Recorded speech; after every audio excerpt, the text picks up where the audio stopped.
When do you feel like is the right moment to adjust the strategy and not just the tactics? It depends on what that strategy is and the tactics that you're testing out, but there's certainly some red flashing lights that'll happen across the board. If you're looking at our audience is getting a little fatigued, or you're reaching a plateau, a lot of times in B2B technology specifically, an audience can be very niche. You could be talking to just a handful of people and you can't let them get tired of seeing your messaging. The ad frequency can be a big signal. You're seeing engagement drop.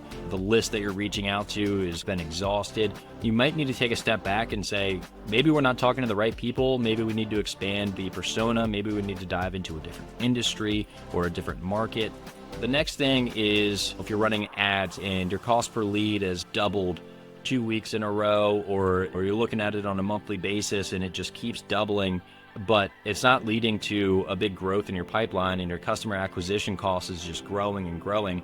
That is a structural tweak. That means you need to go back to your strategy. Another thing that happens, and it's been happening more and more recently, is a market shift. So that can mean a new competitor is coming into the space and maybe they have a big budget that they're really ready to spend. Maybe there's a pricing difference. Maybe there's a new piece of regulation that has come into play that is really changing the priorities of your buyers. When one of those red lights is going off, I'm not just going to change the subject line or the ad copy, but I need to know on this journey, does the destination still matter to the person that is on the journey, or do you need to change the route entirely?